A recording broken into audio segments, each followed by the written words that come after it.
अस्सलामुअलैकुम ADS students, इस your lecture number 20 part 1। और हमने इसको यहाँ छोड़ा था जहाँ मैं शॉर्ट रन की बता रही थी कि हमने ये इम्पॉर्टेंट है और ये बहुत दफ़ा आ जाती है कि शॉर्ट रन क्या चीज़ होती है। तो वो ये 2 नंबर का यहाँ से सवाल आ सकता है।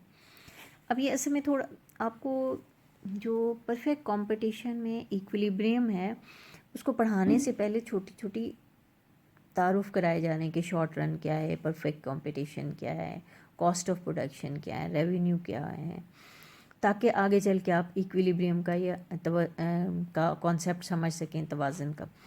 अब कॉस्ट ऑफ प्रोडक्शन क्या होती है? जब भी आप कोई चीज़ बनाएंगे तो आपको खर्च करके, एक्सपेंडिचर करके, एक्सपेंसेस करके वो चीज़ बनानी पड़ेगी।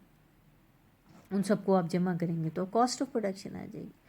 अब आप पीछे पढ़ के जो कॉस्ट वाले चैप्टर में आए हुए हैं, एवरेज वेरिएबल कॉस्ट पढ़ के आए हैं, एवरेज कॉस्ट पढ़ के आए हैं, मार्जिनल कॉस्ट पढ़ के आए हैं, ठीक है।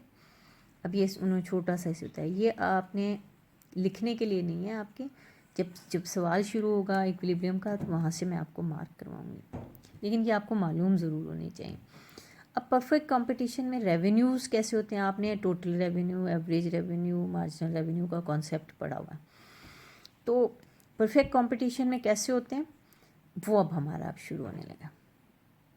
आपने इसको रेवेन्यूज़ को बताना है कि परफेक्ट कंपटीशन में एक फ़र्म जो होती है वो चीज़ें बेचती है और रेवेन्यूज़ हासिल करती है। अब टोटल रेवेन्यू होते हैं। टोटल रेवेन्यू कैसे आप मालूम करते हैं? प्राइस को मल्टीप्लाई करते हैं क्वांटिटी से तो टोटल रेवेन्यू निकल आता है। एवरेज रेवेन्यू क्या होती है? टोटल रेवेन्यू को आप क्वांटिटी से डिवाइड करते हैं तो आपके पास एवरेज रेवेन्यू आ जाता है। मार्जिनल रेवेन्यू क्या होता है? Change in total revenue divided by change in Q, ठीक है। यानी कि total revenue is function of Q. जितने आप क्यू यानी कि आउटपुट बढ़ाते जाएंगे उतना टोटल रेवेन्यू बढ़ेगा। अगर आप इसका डेरिवेटिव ले लेंगे, यानी इसमें जो चेंज आ रही है, change in total revenue, change in quantity, तो वो आपके पास मार्जिनल रेवेन्यू आ जाएगा, ठीक है। आप इसको इसको ये जो वर्ड है पहले आपने इसको पढ़ा होगा एफएससी में, change in total revenue divided by change in quantity. Actually जो चेंज होती है किसी भी फंक्शन में वो उसका डेरिवेटिव होती है, यानी कि डेरिवेटिव होती है। फिर एक डेरिवेटिव ये जब हम मैथ्स का पोर्शन पढ़ेंगे तो हम डेरिवेटिव्स भी पढ़ेंगे कि वो कैसे कैलकुलेट किए जाते हैं। यानी कि जो मार्जिनल रेवेन्यू है वो क्या है? Change in total revenue due to change in output. और इसको हम ये भी कहते हैं कि ये टोटल रेवेन्यू की जो स्लोप होती है वो मार्जिनल रेवेन्यू होती है। आई रिपीट, ये बेसिक और फंडामेंटल कंसेप्ट हैं, ये आपको समझ आ गए तो आपको पूरी ये इक्विलिब्रियम समझ आएगा।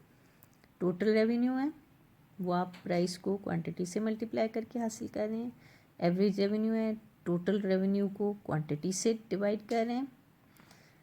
Change in total revenue divided by change in Q, ये आपका मार्जिनल रेवेन्यू आ रहा है। इसको हम दूसरी तरह जो हमने बताया, ये चीज़ इंपॉर्टेंट है, ये वाली जो मैं बता रही हूँ कि total revenue is function of Q. Quantity आप बढ़ाते जाएं आउटपुट तो टोटल रेवेन्यू बढ़ता जाएगा। अगर हम इसमें जो चेंज है या डेरिवेटिव है वो निकाल लेंगे तो मार्जिनल रेवेन्यू आ जाएगा। इसको डेल्टा लगाएंगे, इसके साथ डेल्टा लगाएंगे, हमारे पास डेरिवेटिव आ जाएंगे। अब क्योंकि परफेक्ट कंपटीशन में बहुत लार्ज नंबर ऑफ बायर्स होते हैं और सेलर्स होते हैं, कोई भी मार्केट को इन्फ्लुएंस नहीं कर सकते। मैंने आपसे कहा था ये सब प्राइस टेकर होते हैं। मार्केट प्राइस कैसे सेट होती है? डिमांड और सप्लाई से।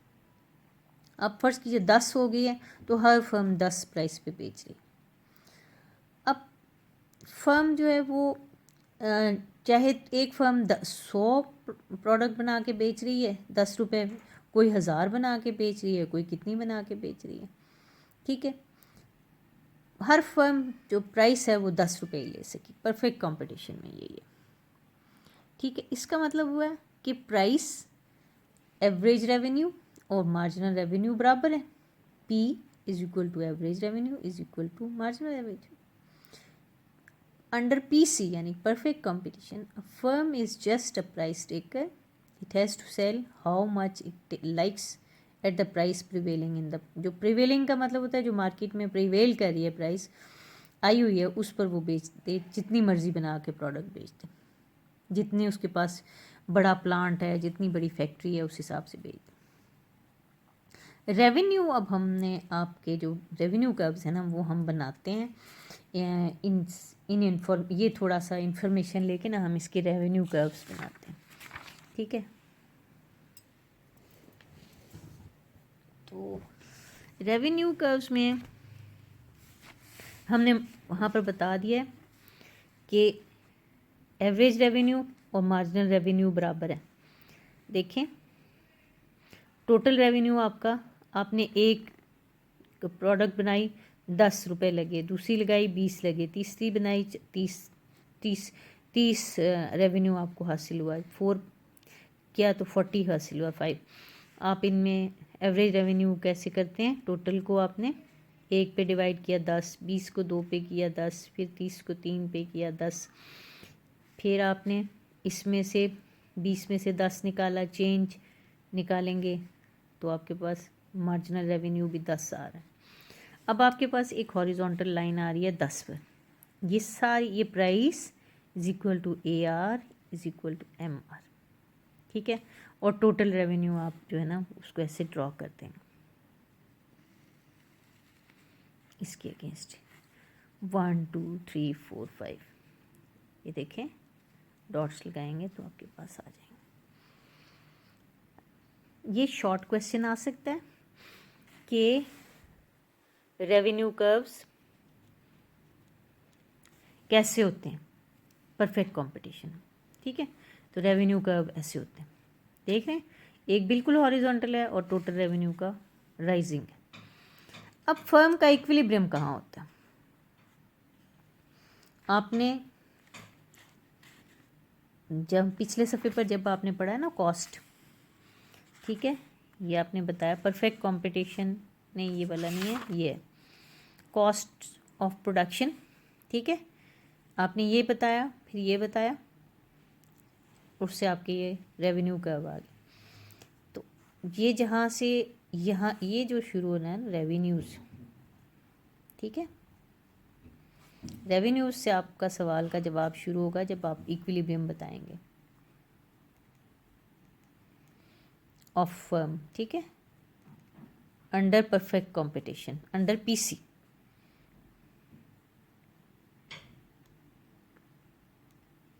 ठीक हो गया, अंडर PC परफेक्ट कंपटीशन में आप ये सारा एक्सप्लेन करेंगे और फिर ये डायग्राम बना देंगे और ये शेड्यूल, फिर आप फर्म का बना देंगे इक्विलिब्रियम।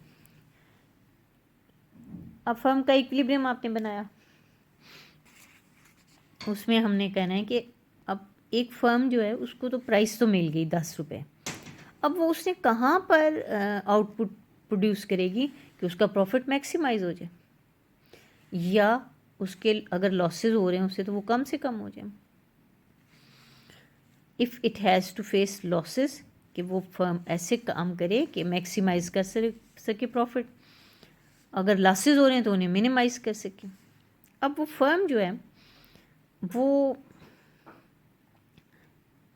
एक सादा ज़ुबान में अगर हम कहें, एक ले मैन की तरह, अगर हम इकोनॉमिक्स के स्टूडेंट की तरह नहीं, हम सोचेंगे अगर कि एक फर्म जो है जो कारोबार कर रही है उसके खर्चे हैं और उसके रेवेन्यूज़ हैं, वसूलियाँ हैं, तो सादा सी बात है कि ख़र्चों और वसूलियों में जितना ज़्यादा डिफरेंस होगा उतना ही उसका प्रॉफिट होगा।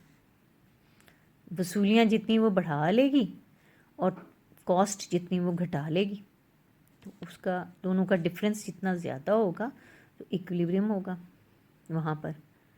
अब हम इसको मैथमेटिकली कैसे करेंगे कि इकोनॉमिस्ट इसको कैसे करते हैं, firm will be in equilibrium where the slope of TR, total revenue curve की स्लोप इक्वल हो जाएगी टोटल कॉस्ट की। इसका मतलब क्या हुआ, स्लोप ऑफ TR क्या होती है, MR होती है ना, marginal revenue. Slope of TC क्या होती है, MC होती है, मार्जिनल कॉस्ट। यानी जब मार्जिनल कॉस्ट और मार्जिनल रेवेन्यू बराबर होंगे तो इक्विलिब्रियम एस्टेब्लिश होगा। आई रिपीट, जो स्लोप होती है टी आर की वो मार्जिनल रेवेन्यू होती है, जो स्लोप होती है टी सी की वो मार्जिनल कॉस्ट होती है। जब दोनों की स्लोप्स बराबर हो जाती हैं तो हम उन्हें कहेंगे कि इक्विलिब्रियम एस्टेब्लिश हो गया है, मैक्सिमम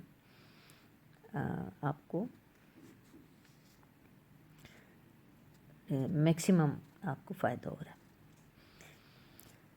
अब हम इसको लिखेंगे, जब a firm is in equilibrium where M C is equal to M R, this is called necessary condition of firm's equilibrium. इसको क्या कहते हैं? Necessary condition. अब ये तो आपकी नेसेसरी कंडीशन होगी। In addition to necessary condition एक सफिशेंट कंडीशंस भी होती है। सफिशेंट कंडीशन ये है कि इक्विलिब्रियम में एम सी जो है वो एम आर को नीचे से काटे, फ्रॉम बिलो, कट इंटरसेक्ट करे फ्रॉम बिलो। अब ये देखिए, इसको देख लीजिए, इसमें बताया गया ये चीज़। ये देखें, फर्म को ये प्राइस मिली हुई है, यही उसका एम आर है, यही उसका ए आर है। एम सी मार्जिनल कॉस्ट का कर्व आप पीछे पढ़ के आए हैं, वो इसी तरह आता है, पहले तेज़ी से डिक्रीज़ करता है, फिर बिल्कुल मिनिमम पॉइंट पे पहुंचता है और फिर राइज करना शुरू होता है। अब आप देखिए कि जो ये गिर रहा है, यहाँ भी ये इस एम आर को कट कर रहा है, लेकिन सफिशिएंट कंडीशन क्या है कि इसने एम आर को काटना है नीचे से जाते हुए, फ्रॉम बिलो, ऊपर से आते हुए नहीं इसे काटना। दूसरी कंडीशन क्या है? Cut the M R curve from below and rises. M C इसको नीचे से आते हुए काटता है और फिर ऊपर जाता है, ऊपर से आते हुए नहीं। ऊपर से जब देखें आते हुए ये काट रहा है तो इसका अभी भी आप देखें कि मार्जिनल रेवेन्यू ज़्यादा है, या इस पॉइंट पर अगर आप देखें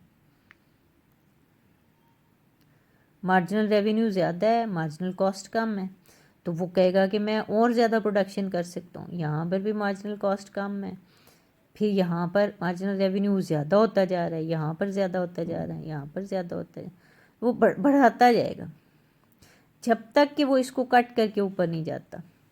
ठीक है, अब this shows that marginal cost of firm is still falling, needs to expand the at B and D. None of the conditions B और D पर कोई conditions भी नहीं, ना necessary ना sufficient। तो जो आपका equilibrium है वो C point पर, जहाँ MC is equal to MR और MC is cutting from MR from below। ठीक है, ये आपका क्वेश्चन जो है ना 20 नंबर का बनेगा। उसमें आपसे पूछा जाएगा कि how firms equilibrium in establish in perfect competition.